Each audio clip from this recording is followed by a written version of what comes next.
उपस्थित शक्ति स्वरूप मातृशक्ति, उपस्थित धर्म प्रेमी सज्जनों, नन्हे प्यारे बच्चों, परम पवित्र आत्माओं, परम पिता परमात्मा की असीम कृपा से आज हम सब प्रातःकाल की समृद्धमयी वेला में ईश कृपा को प्राप्त करने हेतु एवं आत्मचिंतन हेतु यहां पर उपस्थित है। एक छोटी सी घटना मुझे याद आ रही है। सुना है मैंने कि एक राजकुमारी बहुत तेज दौड़ा करती थी और इतनी तेज दौड़ा करती थी कि उसके राज्य में उसे हराने वाला दूसरा कोई ना था। राजकुमारी बड़ी हुई, पिता को विवाह की चिंता हुई और पिता ने अपनी बेटी से पूछा, बता बेटी तुझे कैसा वर चाहिए। राजकुमारी ने भी तुनक के उत्तर दिया, पिताजी ऐसा वर मुझे चाहिए जो मुझे दौड़ में हरा सके, अर्थात जो मुझसे तेज दौड़ता हो। मामला कठिन था क्योंकि कोई भी राज में राजकुमारी से तेज नहीं दौड़ सकता था। पिता ने फिर भी शर्त को स्वीकार किया। स्वयंवर का दिन निश्चित हुआ और शर्त लगा दी गई कि जो राजकुमारी को दौड़ में हरा सकेगा वही इस राज्य का अगला उत्तराधिकारी बनेगा। और साथ में एक बड़ी निराली और विचित्र शर्त यह भी लगा दी कि पहले जो युवक अपने भाग्य को आजमाना चाहेगा वह पहले दौड़ेगा और उसके एक फरलांग की दूरी तय करने के बाद राजकुमारी दौड़ना शुरू करेगी। कुछ ऐसा ही हुआ। बहुत युवकों ने अपने भाग्य को आजमाया, लेकिन मैंने पहले भी आपसे कहा कि राजकुमारी बहुत तेज दौड़ा करती थी और इतनी तेज दौड़ा करती थी कि उसके राज्य में उसे हराने वाला दूसरा कोई भी ना था। राजा चिंतित हुआ कि क्या कोई भी मेरी लड़की को परास्त ना कर सकेगा। इतने में एक युवा आया और उसने कहा, मैं भी स्वयंवर में भाग लेना चाहता हूं, मैं राजकुमारी को परास्त करने का प्रयास करूंगा। और उस युवक ने दौड़ना शुरू किया और दौड़ने के साथ साथ उसने अपने साथ कुछ सोने के आभूषणों को भी रख लिया। एक फरलांग की दूरी पे वे पहुंचा था। राजकुमारी ने पीछे से दौड़ना शुरू किया। अब ये भागता जा रहा है और साथ में सोने के आभूषणों को रास्ते में गिराता जा रहा है। अभी राजकुमारी दौड़ के पीछे से आई, उसने देखा सोने के आभूषण। वाह, मन ललचाया। उसने उन सोने के आभूषणों को उठाया और अपनी पोटली में बांध लिया। थोड़ी दूर और गई तो उसने देखा एक सोने का आभूषण और पड़ा हुआ है। माना कि वो राजकुमारी थी, धन की उसके पास कमी ना थी, कुबेर की उसके पास कमी ना थी, परंतु लालच भी उसका अनंत था। उसने वही भी उठाया और अपनी जेब में डाल लिया। थोड़ी दूर और गई तो उसे एक सोने का आभूषण और राह में पड़ा मिला और वह मन ही मन विचार करती है कि देखो, जल की वृष्टि तो देखी है, लेकिन आभूषण और स्वर्ण वृष्टि तो पहली बार देख रही है। चलो, भगवान अगर देना ही चाहता है तो ऐसे ही। और ऐसा विचार करते हुए उसने उस सोने के गहने को भी अपनी पोटली में बांध लिया। और परिणाम यह हुआ कि वह लड़का पहुंच गया और लड़की परास्त हो, लड़की हार गई। कभी चिंतन करा, कभी विचारा कि वह लड़की क्यों हारी। मैं आपसे पूछूं, मैं राजकुमारी क्यों परास्त हो गई, तो आप एक साधारण सा उत्तर दे देंगे, क्योंकि राजकुमारी लालच में फंस गई थी, इसलिए वह परास्त हो गई। लेकिन मैं गहरे में उतरने का प्रयास करता हूं और आपसे कहता हूं, थोड़ा और चिंतन कीजिए और विचार करके देखिए। मात्र लालच में फंसने के कारण वह राजकुमारी नहीं हारी। प्रियात्मन, वह राजकुमारी इसलिए हार गई क्योंकि वह अपने लक्ष्य को भूल गई थी। उसका लक्ष्य था केवल दौड़ना, प्रथम आना, हर किसी को हराना, परंतु स्वर्ण आभूषण के चक्कर में वे अपने लक्ष्य को भूल गई। मैं कभी कभी चिंतन करता हूं, वह राजकुमारी तो इसलिए हार गई क्योंकि वे अपने लक्ष्य को भूल गई थी, परंतु जिस व्यक्ति ने अभी तक अपनी जिंदगी के लक्ष्य का निर्धारण ही नहीं किया, जो निरुद्देश ही जिया जा रहा है, भला उस व्यक्ति का क्या कहना। तो आए हम भी थोड़ा विचार करें कि हमारे जीवन का लक्ष्य क्या है और कैसे हम उस लक्ष्य को प्राप्त हो सकते। अभी शास्त्र कहता है हमारे जीवन का जो लक्ष्य है वह दुखों से उपरति है, दुखों का पूर्ण और अत्यंत अभाव है। और उसके लिए शास्त्र ने अनेक अनेक मार्ग हमारे सामने कहे, ऋषियों ने अनेक अनेक मार्गों का प्रतिपादन हमारे सामने किया। और उनमें से एक मार्ग पे थोड़ा सा चिंतन मैं करता हूं, और वह यह शास्त्र का वचन है कि जो व्यक्ति अपने आचार को साथ लेता है, जो व्यक्ति अपने चरित्र को पावन बना लेता है, जो व्यक्ति अपने चरित्र को उच्चतम शिखर पे ले जाता है, ऐसा व्यक्ति दुखों के अत्यंत अभाव को प्राप्त होता है और ऐसा व्यक्ति ही भगवान की प्राप्ति करता है। यानी एक शब्द में कहना चाहे तो हम इस प्रकार कह सकते हैं, जो व्यक्ति अपने चरित्र को ऊंचा उठाता है वह व्यक्ति परमात्मा दर्शन को प्राप्त होता है, वह व्यक्ति बाह्य और आंतरिक सभी सुखों को प्राप्त होता है। तो आए देखें, वस्तुतः वह चरित्र जिससे हमें लौकिक सुख भी मिलेगा, जगत के सुख भी मिलेंगे, जिससे हमें पारलौकिक आनंद भी मिलेगा, परमात्मा की भी प्राप्ति होगी, वह चरित्र है क्या और उस चरित्र निर्माण के साधन क्या है। आए चिंतन करें कैरेक्टर कैसे बिल्ड होता है और उस कैरेक्टर को बिल्ड करने के बनाने के साधन क्या है। प्रियात्मा, चरित्र एक पारिभाषिक शब्द है। पारिभाषिक शब्द उसे कहते हैं जिसकी परिभाषा दी जा सके। समझने का प्रयास करें। जैसे एक शब्द है नागरिक, और नागरिक का अर्थ है नगर में रहने वाला, परंतु यह नागरिक शब्द का संकुचित अर्थ है। व्यापक अर्थ में नागरिक का अर्थ होता है वह व्यक्ति जो गांव में भी है वह भी नागरिक है, जो देश में है वह भी नागरिक है, जो शहर में है वह भी नागरिक है।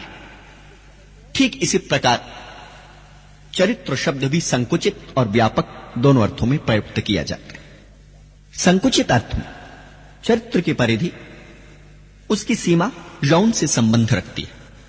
चरित्र को हमने केवल सेक्स मोरालिटी तक सीमित कर रखा है, परंतु व्यापक अर्थ में चरित्र इससे कहीं आगे है।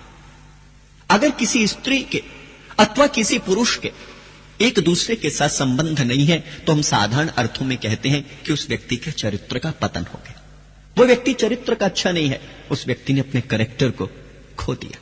लेकिन प्रियात्मन, केवल सेक्स मोरालिटी ही चरित्र नहीं है, यह भी चरित्र का एक अंग है, लेकिन वस्तुतः चरित्र व्यापक है और वह दुराचार, अनाचार और भ्रष्टाचार की सीमाओं से परे है। तो व्यापक अर्थों में चरित्र का क्या अर्थ है, थोड़ा सा चिंतन करते हैं, थोड़ा सा विचार करते हैं।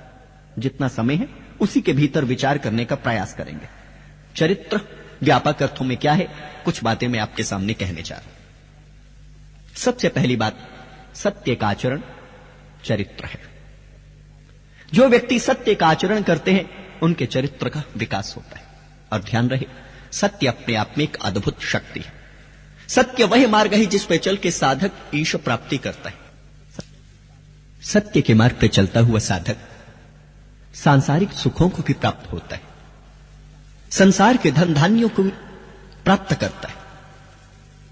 और सत्य के मार्ग पर चलता हुआ साधक, अपने चरित्र का उच्चतम विकास करता हुआ साधक आंतरिक शक्तियों को भी प्राप्त होता है। इसलिए प्रत्येक व्यक्ति के लिए अनिवार्य है कि अपने चरित्र को ऊंचा उठाने के लिए वे असत्य का परित्याग करें, असत्य को छोड़े। कहा भी है, सत्यमेव जायते नानृतम, सत्य की जीत होती है, असत्य के तो पांव भी नहीं होते।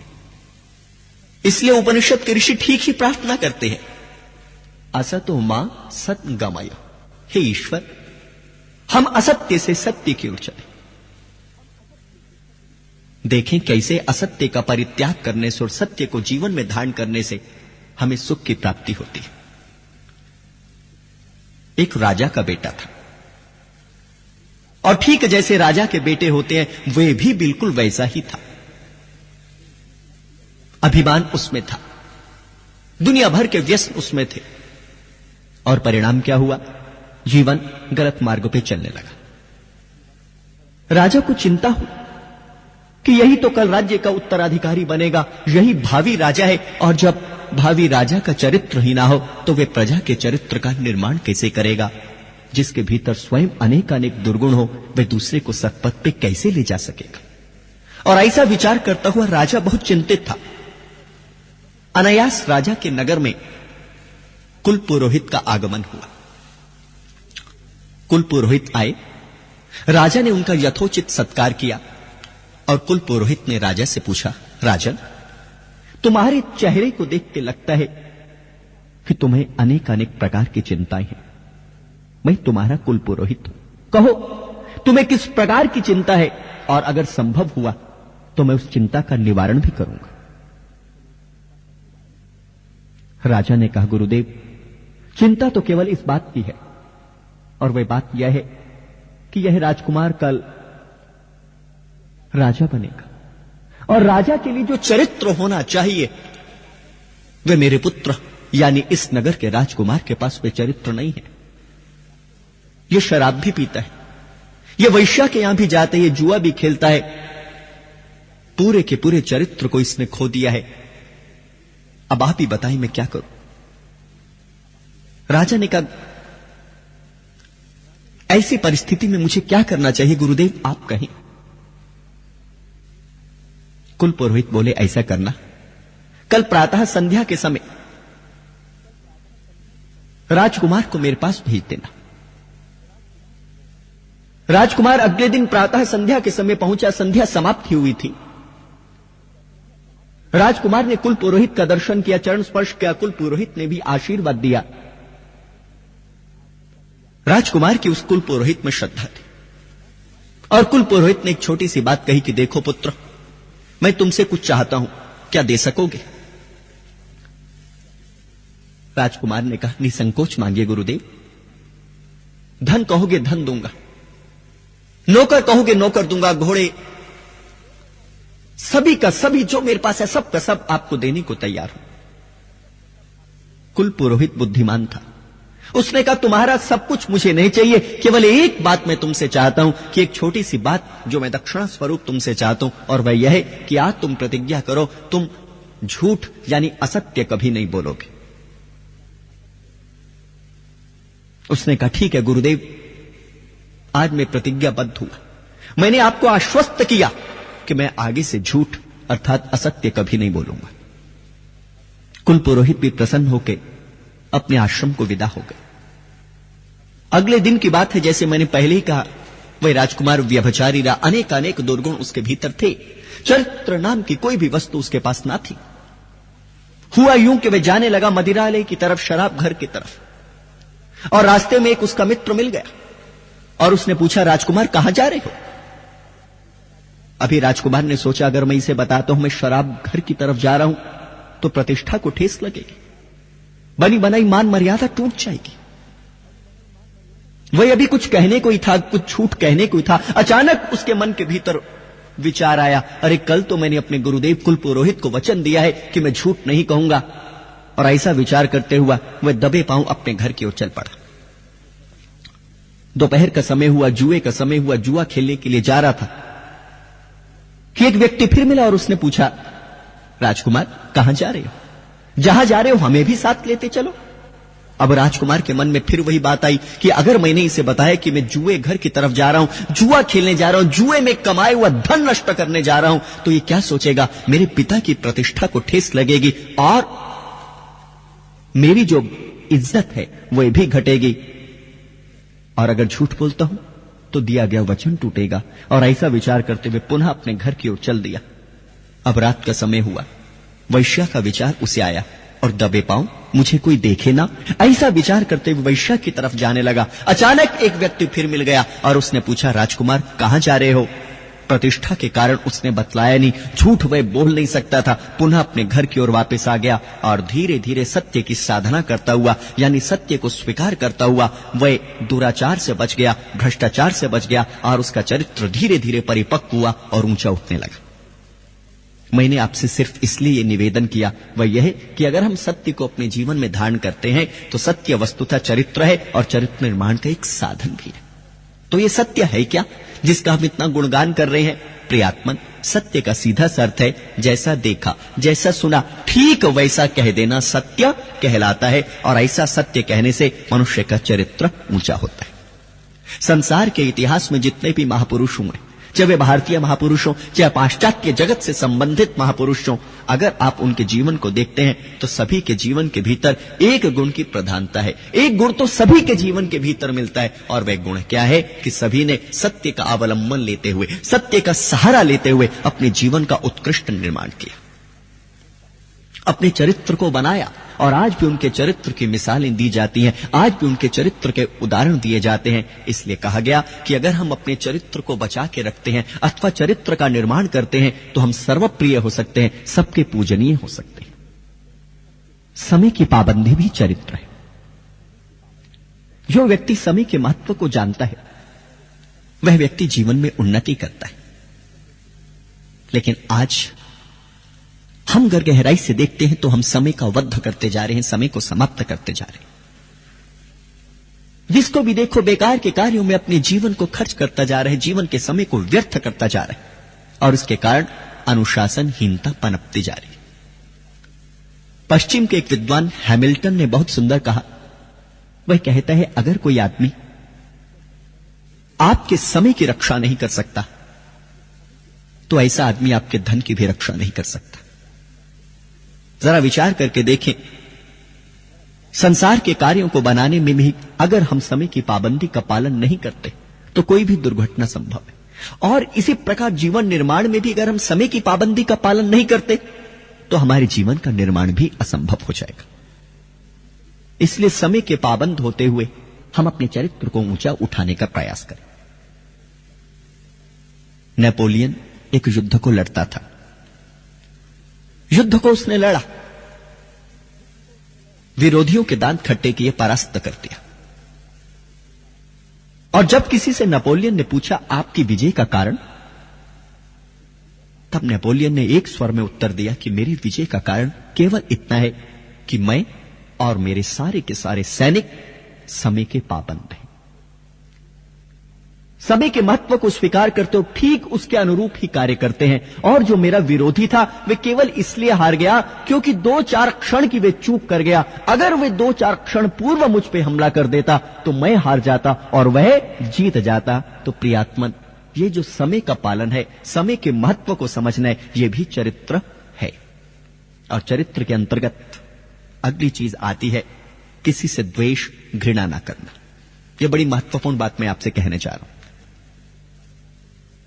किसी से द्वेष और घृणा ना करना चरित्र है।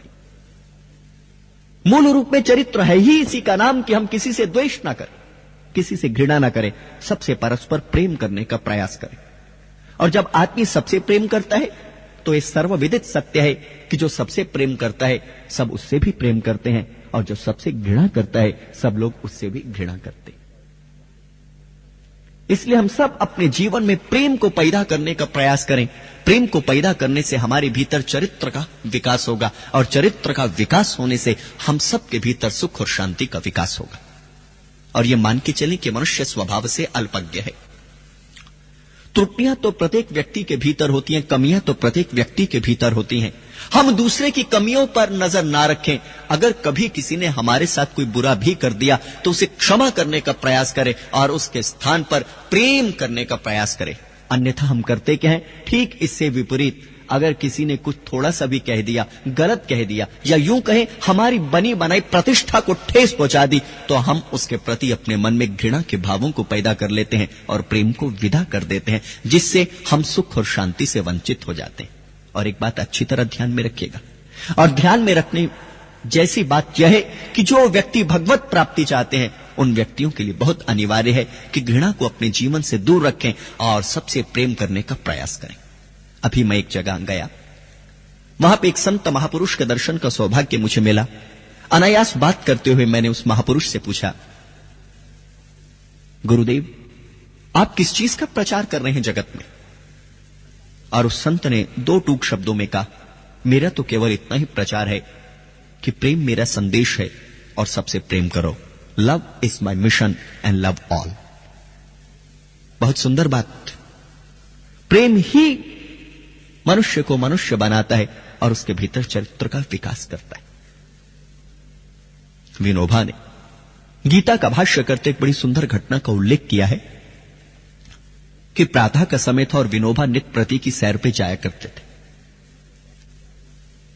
जब वे सैर पे जा रहे होते तो दूसरे गांव से एक व्यक्ति आ रहा होता और उस व्यक्ति के हाथ में एक दिया होता। दिए को बड़ी ही सावधानी से उसने ढका हुआ और इस प्रकार चलता कि वह जो दिया है, दिए की जो ज्योति है, वह बुझे ना।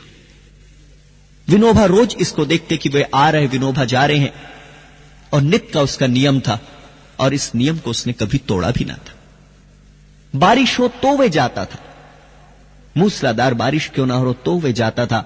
राह के कितने भी विघ्न हो, विघ्नों की चिंता ना करता हुआ वह इस गांव से दूसरे गांव में दिए और उसकी लौ को सुरक्षित रख के जाता था। तो एक दिन की बात है, विनोबा ने उससे पूछ ही लिया कि भले मानस, तुम दिए और दिए की लौ को सुरक्षित रखते हुए आगे जाते कहां हो? अब उस व्यक्ति ने उत्तर दिया, गुरुदेव, अगले गांव में एक मंदिर है और उस मंदिर में नित्य प्रति मैंने एक संकल्प ले रखा है कि प्रातः के समय मैं दीपक को जलाऊंगा और वही दीपक अपने घर से जलता हुआ ले जाता हूं और वहां पे उसको छोड़ आता हूं। यह मेरा नित्य का नियम है। विनोबा ने पूछा, ऐसी क्या बात है? क्या तुम्हारे गांव में मंदिर नहीं? क्या तुम वहां पे जाके दीपक को प्रदीप्त नहीं कर सकते? इतनी दूर की यात्रा करते हो और उस गांव में जाके दीपक को जलाते हो, बात क्या है? उस व्यक्ति ने उत्तर दिया, आपसे क्या छिपाना महात्मन, बात यह है कि इस मंदिर की प्रतिष्ठा और विशेषता के बारे में मैंने सुन रखा है कि यहां पे जो भी आदमी अपने मन में मनोकामना रखता है और दीपक को जलाता है, उसकी मनोकामनाएं पूर्ण हो जाती। यहां पे केवल मैं इतना निवेदन करना चाहता हूं कि मंदिर, शिवालय और मस्जिद से मनोकामनाओं के पूर्ण होने का संबंध नहीं है। वही मनोकामनाएं पूर्ण होती हैं जो सत्य हैं, वही मनोकामनाएं पूर्ण होती हैं जिनमें सभी के कल्याण की कामना है, वही मनोकामनाएं पूर्ण होती हैं जिनमें जैसा प्रार्थी प्रार्थना करता है और ठीक वैसा प्रयास भी करता है। लेकिन इस व्यक्ति की गलत धारणा थी। उस गांव के मंदिर में गया, दिए को जलाया और उसका विश्वास था कि उसकी मनोकामना पूर्ण होगी। और विनोबा ने पूछा, अच्छा पता तो चले तुम्हारी मनोकामना है क्या? उसने कहा, गुरुदेव, साथ में जो मेरे घर के रहता है वह और कोई नहीं, मेरा सबसे बड़ा शत्रु मेरा ही भाई है। विनोबा ने पूछा, भाई और शत्रु, दोनों बातें समझ में नहीं आती। क्या कारण है कि तुम अपने भाई को अपना शत्रु समझते हो? क्यों उससे इतनी घृणा करते? उस नित्य प्रति मंदिर जाने वाले व्यक्ति ने उत्तर दिया, गुरुदेव, हम दोनों के भीतर जमीन को लेकर विवाद हो गया था। वे दावा करता है जमीन उसकी है, मैं दावा करता हूं जमीन मेरी है, परंतु कोई भी हल नजर नहीं आता। कोर्ट कचहरी के भी चक्कर काट लिए, कोई भी हल नजर नहीं आता। अब मैं यहां पे जाता हूं, भगवान के चरणों में दिए को जलाता हूं और कामना करता हूं कि भगवान वह जो छोटी सी जमीन है उसका फैसला मेरे पक्ष में कर दे। विनोबा ने मुस्कुराते हुए एक बात कही और वह कहते, प्यारे, बाहर के दीपक को जलाने का नियम जानते हो, लेकिन अपने हृदय के दीपक को बुझा बैठे हो। जरा विचार करके देखो, बाहर का दीपक जला हो और भीतर किसी के प्रति प्रेम ना हो तो ऐसा बाहर का दीपक व्यर्थ है। निश्चित रूप से विनोबा का इतना ही कहना है कि हम अपने हृदय में दूसरे के प्रति जो घृणा के भाव है, दूसरे के प्रति जो द्वेष के भाव है, उन द्वेष के भावों को विदा करें और उसमें अपने हृदय में प्रेम को पैदा करें। अभी हम संध्या में भगवान से कामना करते हैं, महा पुनातु हृदय, हे महान ईश्वर, आप हमारे हृदय को पवित्र करें।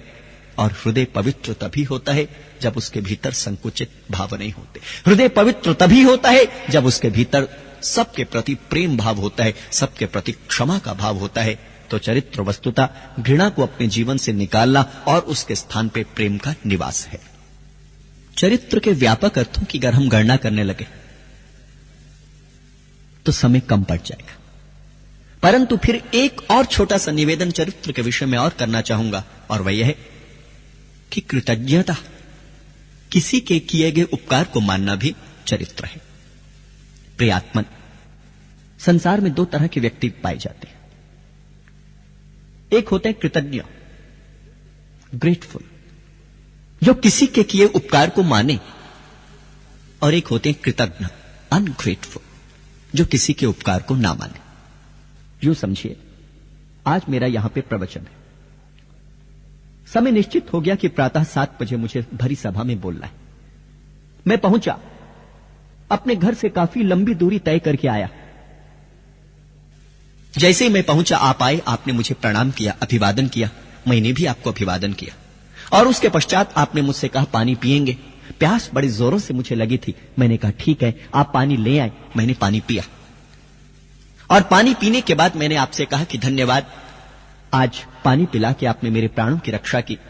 निश्चित रूप से ये जो धन्यवाद का स्वर है, इसको कृतज्ञता कहते हैं, ग्रेटफुलनेस कहते हैं, किसी के उपकार को मानना कहते हैं। और इसके विपरीत, जैसा कि निश्चित है कि आज मेरा यहां पे प्रवचन है,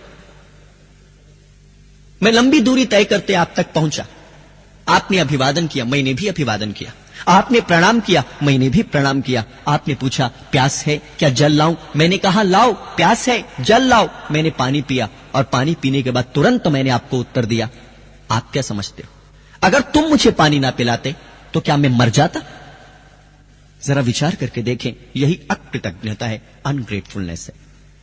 तो जिसने भी आप पे जो भी उपकार किया है, उस उपकार को स्वीकार करें और प्रयास करें उसके उपकार के बदले आप उसको सद्भावना दे सकें, उसके प्रति सही कार्यों को कर सकें। क्योंकि एक उर्दू के शायर ने बहुत सुंदर लिखा है, बात करने की भले होश ना हो, चाहे जिंदगी में कोई दोष ना हो, 1000 दोष हो इंसान में मगर एक एहसान फरामोश ना हो। अर्थात दूसरे के उपकार को माने।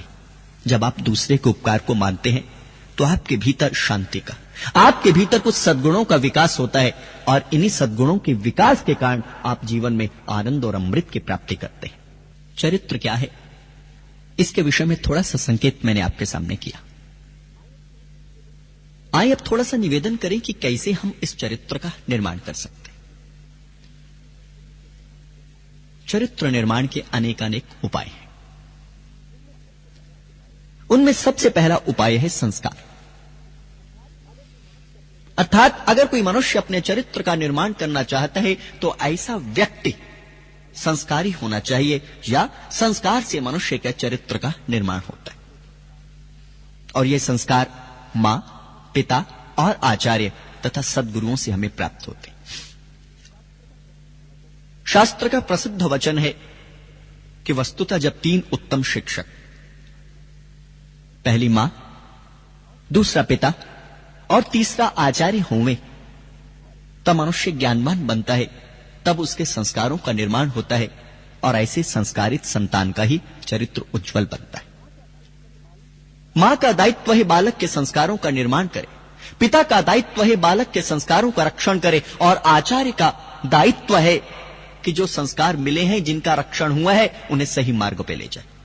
वस्तुतः मां कहते ही उसे हैं, माता निर्माता भवति। मां वही जो बालक के संस्कारों का निर्माण करती है। पिता रक्षकः भवति। पिता वह है जो बालक के संस्कारों की रक्षा करता है। आचार्य मार्गदर्शकः भवति। आचार्य वह है जो मार्गदर्शक की भांति सही मार्ग पे ले जाता है और गलत मार्ग पे जाने से रोकता है, गलत मार्ग पर जाने से बचाता है। इन तीनों के शुभ प्रयास से चरित्र का और संस्कारों का निर्माण होता है। और संस्कार का सीधा सा अर्थ है वही सभी गुण जो मानव के जीवन को ऊंचा उठाते हैं, या यूं कहें मानव को परिमार्जित करते हैं, मानव को शुद्ध करते हैं, वे सभी के सभी संस्कार के भीतर आते हैं। और संस्कारों का प्रभाव देखना चाहते हैं कि संस्कारों से कैसे चरित्र का निर्माण होता है, तो इतिहास की एक घटना को देखिए। विश्व धर्म सम्मेलन में जब स्वामी विवेकानंद शिकागो गए तो भारत के इस अनूठे सन्यासी की वहां पे धूम मची। लोग स्वामी विवेकानंद के व्यक्तित्व और उनके ज्ञान से बहुत प्रभावित हुए। और एक दिन की बात है कि एक मां अपने 16 वर्ष के बालक को स्वामी विवेकानंद के पास लेके आई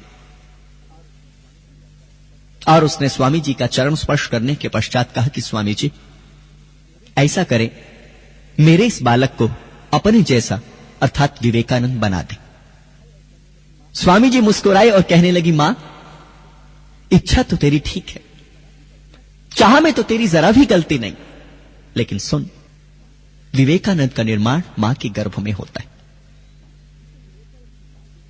इसे विवेकानंद की मां जैसी मां विवेकानंद के पिता जैसा पिता और पहले परमहंस रामकृष्ण जैसा गुरु तो दिलवा, तब अमेरिका की गली गली में विवेकानंद घूमेंगे। यही संस्कारों का प्रभाव, यही विचारों की क्रांति जिससे मनुष्य के चरित्र का निर्माण होता है। परंतु आज दुर्भाग्यवश हम सभी अपने पुत्र और पुत्रियों को, अपनी संतानों को धन के मार्ग पे ले जा रहे हैं, धन कमाने के मार्ग पे ले जा रहे हैं। मैं यही नहीं कह रहा कि धन नहीं कमाना चाहिए, नहीं, धन तो इस संसार का केंद्र है। इस संसार में जितने भी कार्य सत्य हैं वो धन से ही सत्य हैं, और धन के बिना तो संसार में रहना असंभव है। लेकिन धन से धर्म सर्वोपरि है, धर्म सबसे ऊंचा है, और धर्म के पथ पे ले जाने का प्रयास हम सबको करना चाहिए। और उसके लिए बहुत जरूरी है कि मां बने, पिता पिता बने, और आचार्य भी सदगुरु बनते हुए सदमार्ग पे ले जाए। लेकिन आज स्थिति क्या है? एक छोटी सी बात मुझे याद आ रही है। सुना है मैंने कि एक व्यक्ति एक दर्जी के पास गया। अब दर्जी बड़ा नामी गिरामी नाम था उसका, बहुत सुंदर सूट बनाता है, बहुत सुंदर कपड़े बनाता है। अब इस व्यक्ति ने भी उसके गुणों की चर्चा कहीं पे सुनी, प्रभावित हुआ, उसके पास गया और जाके कपड़ा देके कहता है बना दो। दर्जी ने पूछा भाई क्या बनाऊं? अब ये व्यक्ति कहता है बना दो। दर्जी ने फिर पूछा भाई क्या बनाऊं, कुछ बतलाओ तो सही, पैंट बनाऊं, कोट बनाऊं, शर्ट बनाऊं, क्या बनाऊं, कुछ तो बताओ। अब इसने भी झुंझुला के कहा भाई बना दो, जो तुम्हारा दिलो बना दो। दर्जी ने भी उत्तर दिया ठीक है, ऐसा करना, 1 सप्ताह के बाद आना और जो बना होगा वो मैं तुम्हें दे दूंगा। 1 सप्ताह के बाद जब वह आदमी वापिस आया तो दर्जी से लड़ मरा, दर्जी से वाद विवाद करने लगा और कहता मैंने तुम्हें कहा था पैंट बनाने को, तुमने इसकी शर्ट बना के रख दी, ये क्या बेवकूफी है, ये क्या माजरा है। उस व्यक्ति ने कहा देखो 1 सप्ताह पहले जब तुम मुझसे मिलने आए थे, तुमने मुझे एक कपड़ा दिया था, मैंने तुमसे 1 बार नहीं 1000 बार पूछा था क्या बनाऊं, और जब तुमने कुछ उत्तर ही नहीं दिया तो जो मेरे दिल के भीतर आया, जो मेरे मन ने चाहा, मैं वैसा ही बना के तुम्हें दे रहा हूं। जरा विचार करिए, ये स्थिति हम सबकी है। मां पिता आचार्य के पास, या यूं कहीं आज आचार्य भी लुप्त हो गए, टीचर के पास छोड़ आते हैं। वस्तुतः पहले तो कोई अध्यापक पूछता नहीं, आचार्य पूछता नहीं क्या बनाऊं, और अगर कोई पूछ भी ले क्या बनाऊं तो हमारे मन के भीतर कोई भी तस्वीर नहीं है कि हम अपने बालक को क्या बनाना चाहते हैं। डॉक्टर बनाएं, सुंदर बात है, इंजीनियर बनाएं, सुंदर बात है, उच्च शिक्षाएं दिलाएं, सुंदर बात है, लेकिन उन सबसे महत्वपूर्ण है कि हम पहले अपने बेटे को एक धार्मिक पुरुष बनाने का प्रयास करें, उसके चरित्र को बनाने का प्रयास करें, और चरित्र बनता है जब हम उसको संस्कार देते। तो चरित्र निर्माण का पहला साधन हुआ हम संस्कार देना सीखें और खुद भी संस्कारी होने का प्रयास करें। चरित्र निर्माण का दूसरा साधन है स्वाध्याय। और इस स्वाध्याय का क्या अर्थ है? स्वाध्याय का अर्थ है सुंदर पुस्तकों को पढ़ते हुए ईश्वर के प्यारे नाम ओम का स्मरण करें, और साथ साथ हमारे भीतर जो दोष और दुर्गुण है उन दोषों और दुर्गुणों को यथाशक्ति भगवान की कृपा और अपने पुरुषार्थ से दूर करने की कोशिश करें। फिर समझें 3 बातें। सबसे पहली बात, हम सुंदर सुंदर पुस्तकों को पढ़ें, मोक्ष शास्त्रों को पढ़ें, वही पुस्तकें पढ़ें जो हमें अंधकार से प्रकाश की ओर ले जाते हैं। उन पुस्तकों का स्वाध्याय करें जिन पुस्तकों को पढ़ने के बाद हम बंधन को तोड़ते हुए अमरत्व की ओर बढ़ सकें। और मोक्ष ग्रंथ कहते भी उन्हीं ग्रंथों को हैं जिनको पढ़ने के पश्चात मनुष्य का मनोबल विकसित हो, जिनको पढ़ने के बाद मनुष्य को सद्ज्ञान की प्राप्ति हो, और जिनको पढ़ने के बाद मनुष्य बंधन को काटता हुआ अमृत की तरफ बढ़े। और एक बात अच्छी तरह ध्यान में रखिएगा, पश्चिम के एक विचारक ने बहुत सुंदर कहा, और वह कहता है जो व्यक्ति अपने जीवन में उन्नति को प्राप्त करना चाहता है उसके लिए जरूरी है सुंदर पुस्तकों को नित्य प्रति पढ़े। सुंदर पुस्तकों को पढ़ने से सुंदर भाव जागृत होते हैं, और सुंदर भाव जागृत होने से मनुष्य का जीवन सुंदर बन जाता है। और स्वाध्याय का दूसरा अर्थ है ईश्वर के परम पुनीत पावन ओम का स्मरण। ये ओम का स्मरण बड़ा आनंददायी है। जो ओम का स्मरण करते हैं वे भवसागर से पार हो जाते हैं। जो ओम का अवलंबन लेते हैं वे संसार में सुख को पाते हैं। और इस ओम के स्मरण की महत्ता को दर्शाते हुए कठोपनिषद में बहुत सुंदर बात आती है। आचार्य यम नचिकेता को इस ओम के सहारे के बारे में और ओम की श्रेष्ठता के बारे में कहते हैं, एतदालंबनम श्रेष्ठम एतदालंबनम परम एतदालंबनम ज्ञात्वा ब्रह्मलोके महीयते। किस ओम का सहारा श्रेष्ठ है, इस ओम का सहारा परम है, और जिसने भी ओम के सहारे को प्राप्त किया उसने ब्रह्मलोक में परम पद को प्राप्त किया, अर्थात सुख को प्राप्त किया, आनंद को प्राप्त किया। तो हम भी सुंदर सुंदर पुस्तकों को पढ़ते हुए ईश्वर का अवलंबन लेते हुए, जो ईश्वर का प्यारा नाम है ओम, उसका ध्यान करें, उसका स्मरण करें। और फिर साथ में तीसरी बड़ी महत्वपूर्ण बात, इन दो कार्यों को करते हुए साथ साथ अपने दोषों को देखने का प्रयास करें। डॉक्टर राधाकृष्ण एक जगह बहुत सुंदर लिखते हैं, किसी ने उनसे पूछा, जगत में सबसे आसान काम क्या है? चुटकी लेते हुए डॉक्टर राधाकृष्ण कहते हैं, जगत में सबसे आसान काम है दूसरे के दोषों को देखना।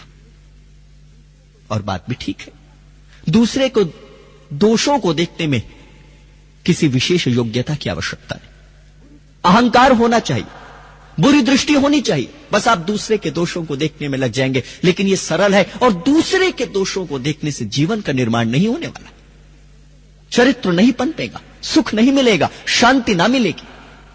फिर आगे किसी ने पूछा राधा कृष्ण से कि अच्छा, अगर दूसरे के दोषों को देखना सबसे सरल काम है तो कठिन क्या है, संसार का कठिनतम कार्य कौन सा है? तब डॉक्टर राधा कृष्ण कहते हैं, अपने दोषों को देखना सबसे कठिनतम कार्य है। अपने दोषों को देखने का नाम ही स्वाध्याय है, अपने दोषों को दूर करने का नाम ही स्वाध्याय है। हम धीरे धीरे अपने दोषों पे चोट मारें और उनको दूर करने के लिए संकल्पबद्ध हो जाएं, संकल्प के सूत्रों में अपने को बांध लें। लेकिन होता क्या है, हमारी दृष्टि बिल्कुल ऐसी है, और ऐसी दृष्टि कैसी कि हम हमेशा दूसरे के भीतर जो खाई है उसको देखने का प्रयास करते हैं और दूसरे के शिखर को देखने का प्रयास नहीं करते। जबकि इसके विपरीत जो स्वाध्यायशील जन है, जो साधक हैं, वह अपने भीतर झांकने का प्रयास करते हैं, अपने दोषों को दूर करने का प्रयास करते हैं। वेद के भीतर भक्त एक बड़ी सुंदर प्रार्थना करता है, और अगर हम इस प्रार्थना पे थोड़ा सा ध्यान देते हैं तो हमें पता चलता है यह प्रार्थना जीवन को ऊंचा उठाने के लिए। और वह प्रार्थना करता है भगवान से, यन्मे छिद्रम चक्षुषो हृदस्य मनसो वाति तृणम बृहस्पतिर्मे तद्धातु शन्नो भवतु भुवनस्य यस्पति। हे ईश्वर, जो आप अखिल ब्रह्मांड के एकमात्र स्वामी है, जो आपका स्वरूप कल्याणकारी है, आप कृपा करके जो मेरी आंखों के दोष हैं, जो मेरे मन के दोष हैं और जो मेरे हृदय के दोष हैं, उनको दूर कर दीजिए। बस इसी का नाम स्वाध्याय है। हम गहराई से अपनी आंखों के दोषों को देखें और उन्हें दूर करने का प्रयास करें। अगर हमारी आंख दूसरे के दोष को ढूंढती है तो हम अपनी इस आंख को परिमार्जित करने का प्रयास करें। अगर हमारी आंख दूसरे के धन को अपना समझती है तो हम अपनी इस आंख को धोने की कोशिश करें। अगर हमारे मन के भीतर विकार उठते हैं तो हम अपने हृदय को विकारों से मुक्त करने का प्रयास करें। और अगर हमारे हृदय के भीतर बेकार बेकार की वासनाएं उठती हैं या बेकार का विचार आता है तो हम प्रभु से बल मांगे कि प्रभु हमें शक्ति दो और हम इन बेकार के विचारों को अपने जीवन से दूर कर सके। इसी का नाम स्वाध्याय है। रात्रि को सोने से पहले जरूर चिंतन करें, क्या पाया और क्या खोया।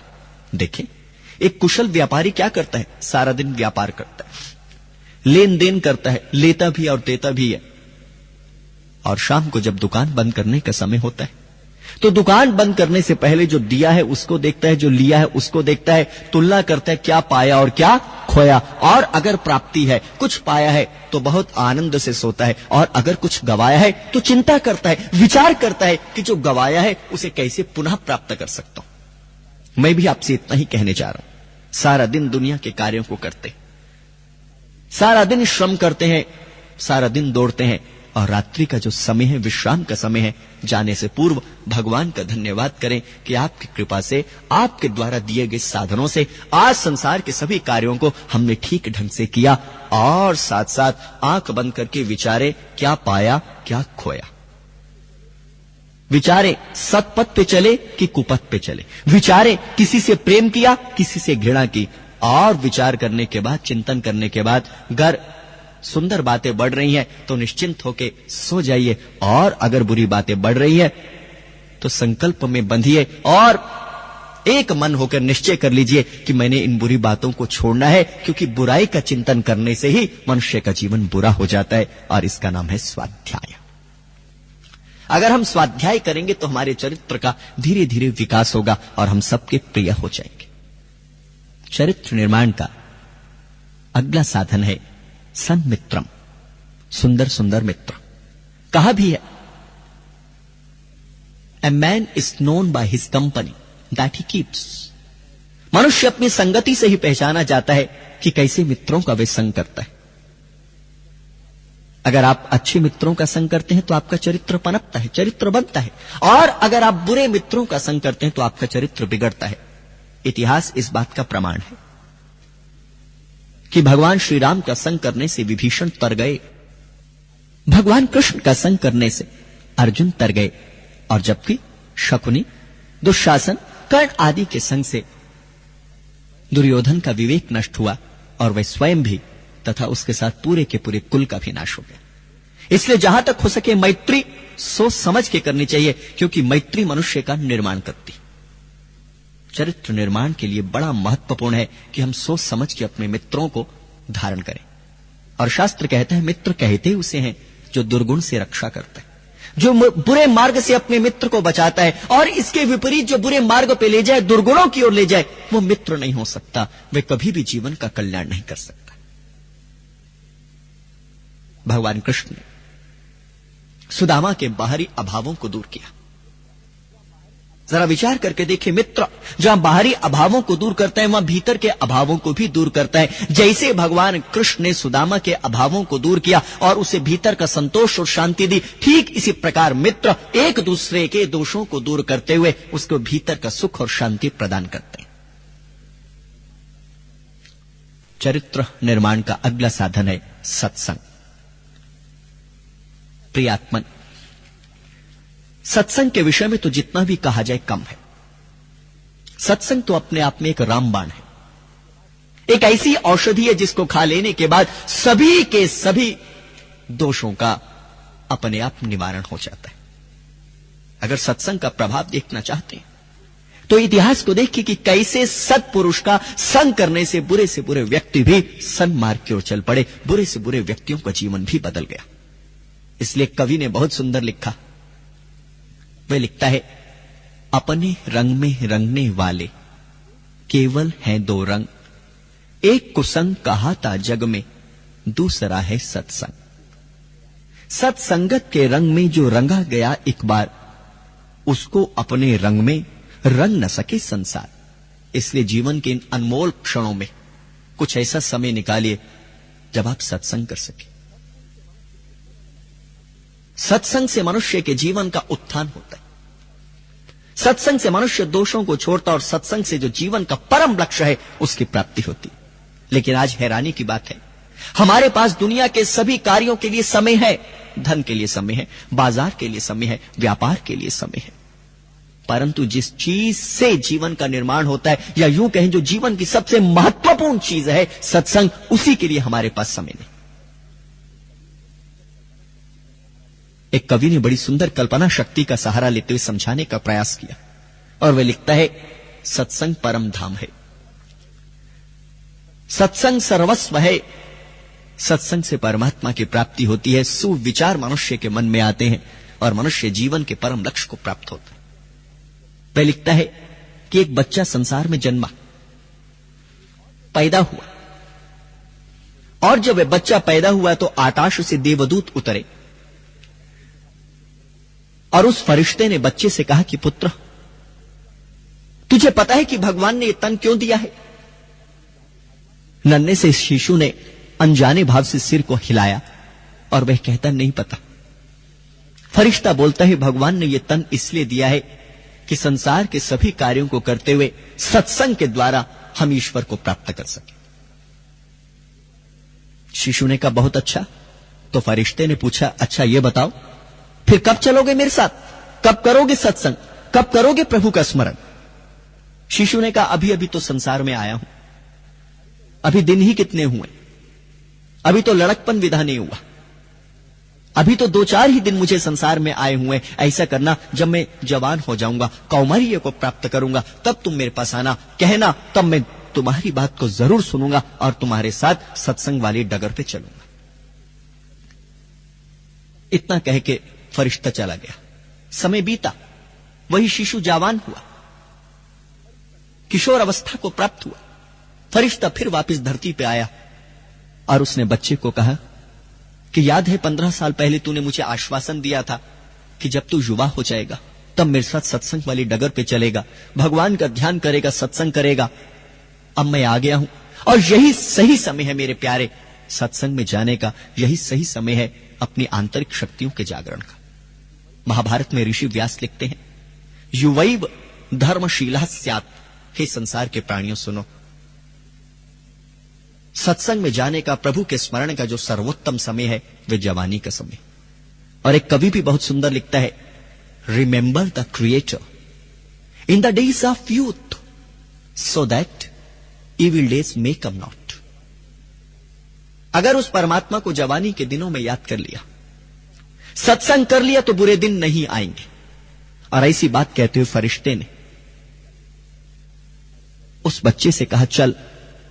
और उस बच्चे ने तुरंत उत्तर दिया, अरे अभी तो जवानी के दिन है, जवानी दीवानी होती है, जवानी बड़ी मस्तानी होती, कुछ देखने दो, कुछ जगत का आनंद लेने दो, अभी तो बहुत समय है। ऐसा करना, जहां तुमने 15 वर्ष प्रतीक्षा की, 15 वर्ष और प्रतीक्षा करो, और जब मैं गृहस्थ आश्रम में प्रवेश कर जाऊंगा, पूरा का पूरा युवक हो जाऊंगा, तब तुम मेरे पास आना और कहना सत्संग वाली डगर पे चल।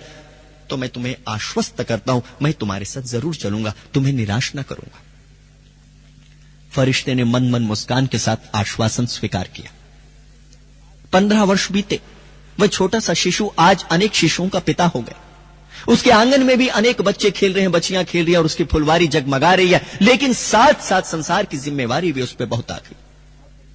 और ऐसे में फरिश्ता आया और फरिश्ते ने कहा, मुझे पहचाना?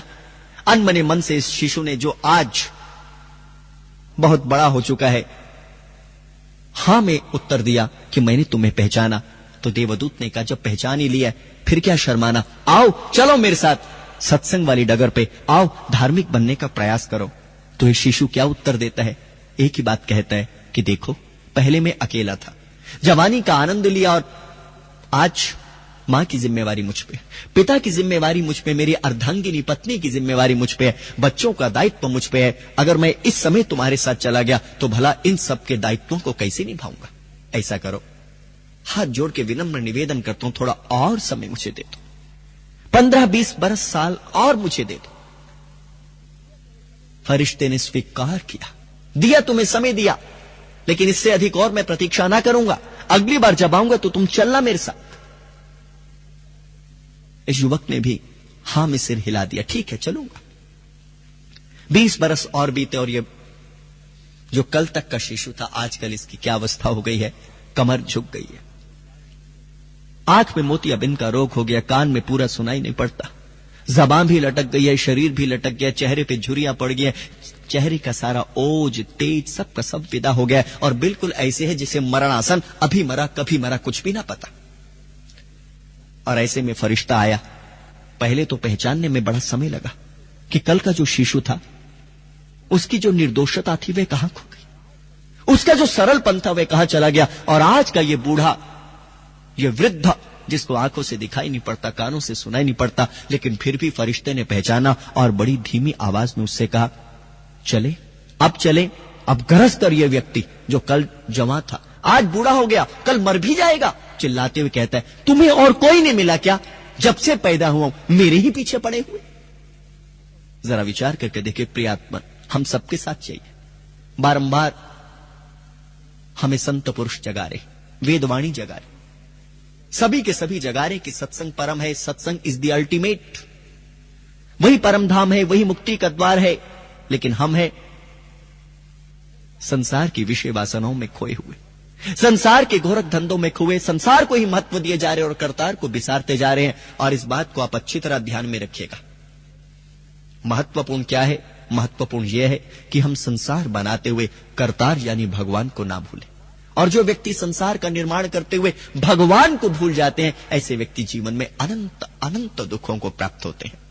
कहा भी है, हरी सा हीरा छोड़कर करे दूज की आस, टेनर जमपुर जाएंगे सतभासे रविदास। कि जो ईश्वर की आस को छोड़ते हुआ, ईश्वर के अवलंबन को छोड़ता हुआ दूसरों के अवलंबन को लेता है, सहारों को लेता है, सत्संग की डगर पे नहीं चलता, निश्चित रूप से ऐसे व्यक्ति मरेंगे और मरने के बाद फिर जन्मेंगे और उनका यह आवागमन का चक्र चलता रहेगा। तो प्रिय आत्मन, मैं आपसे कह रहा हूं, सत्संग परम औषधि है और सत्संग की इस मशाल को अपने जीवन में जलाने का प्रयास करें। भगवान वेद का एक वचन है और उसके भीतर भगवान वेद कहते हैं कि सब प्राणी मिलकर अर्चना करें, जो बुद्धिमान है वे भी अर्चना करें, प्रकृष्ट रूप में अर्चना करें। और एक बात वहां बड़ी महत्वपूर्ण कहते हैं, अर्चंतु पुत्र का उत, तुम ही अर्चना मत करो, अपितु सब मिलकर अपने घर में कोई समय निकालें जिसमें निश्चित रूप से बैठकर सद ग्रंथों को पढ़ सके और जो सच्चिदानंद ईश्वर है उसका ध्यान कर सके। अब इस सत्संग से होगा क्या? एक छोटी सी बात कह के आज की चर्चा को विराम दूंगा। यूं समझने का प्रयास कीजिए, एक होती है मास्टर की, और मास्टर की उसे कहते हैं जिसके द्वारा सारे के सारे ताले खुल जाते हैं। कैसा भी ताला क्यों ना हो, बरसों से लगा ताला क्यों ना हो, लेकिन मास्टर की विशेषता है वे सारे के सारे तालों को खोल देती है। ऐसे ही पूरब की मनीषा ने खोजा, पूरब की मनीषा ने चिंतन किया और एक ऐसी मास्टर की का निर्माण किया जिसके द्वारा सारे के सारे द्वार खुल जाए। कितना भी जटिल द्वार क्यों ना वो भी खुल जाए, कितना भी बड़ा दुख क्यों ना वो भी टल जाए, कितना भी बड़ा संकट क्यों ना वो भी समाप्त हो जाए। और पश्चिम की मनीषा उस मास्टर की को सत्संग कहती है कि सत्संग एक ऐसी मास्टर की है जो सारे के सारे द्वारों को खोल देता है। यानी एक शब्द में कहना चाहे तो यूं कहें, एक पंक्ति में कहना चाहे तो ऐसे कहेंगे, जो व्यक्ति जीवन में सुख, शांति, आनंद, प्रेम, अहिंसा, करुणा को प्राप्त करना चाहते हैं, जीवन का उत्थान चाहते हैं, इस लोक में भी यश कीर्ति और परलोक में भी सदगति चाहते हैं, उनके लिए अनिवार्य है कि वे सत्संग करें, नित्य प्रति सत्संग में जाएं और इन 24 घंटे के व्यस्त समयों में से कम 1 घंटा तो ऐसा निकालें जब संसार की चिंताओं को विसारते हुए हम दयानिधि ईश्वर का चिंतन कर सके। इससे हमारे चरित्र का निर्माण भी होगा, हमारी मानसिक शक्तियों का भी जागरण होगा, हमारी आत्मिक शक्तियों का भी जागरण होगा। और जब हमारे भीतर मानसिक, आत्मिक, बौद्धिक सभी प्रकार की शक्तियां होंगी तो संसार का कोई भी संकट हमारे सामने टिक ना सकेगा। इसलिए प्रत्येक व्यक्ति के लिए अनिवार्य है सत्संग करें। सत्संग से जीवन निर्मल बनता है, सत्संग से जीवन पवित्र बनता है, सत्संग से मनुष्य का आचरण ऊंचा उठता है। समय के निश्चित अवधि के भीतर जो इस समय मेरी समझ में आया मैंने आपके सामने कहा। मेरा कोई भी अनुरोध मेरी किसी बात को स्वीकार और अस्वीकार करने का नहीं। जो अंतः प्रेरणा हुई गुरुजनों का आशीर्वाद और मेरा जो स्वाध्याय था उसके आधार पर मैंने कहा। मैं तो केवल इतना चाहूंगा कि हमने जो सुना है उसे समझें, जो समझे उसे अपने जीवन में उतारें, ताकि हम सबका भी चरित्र निर्माण हो सके और हम स्वयं अपने जीवन को संस्कारित करते हुए, स्वयं अपने जीवन को सत्संग की डगर पे ले जाते हुए दूसरों को भी इस पथ पे चला सके। इन्हीं शुभाकांक्षाओं के साथ उपस्थित सभी प्रियात्मक का धन्यवाद। ओम शांति शांति।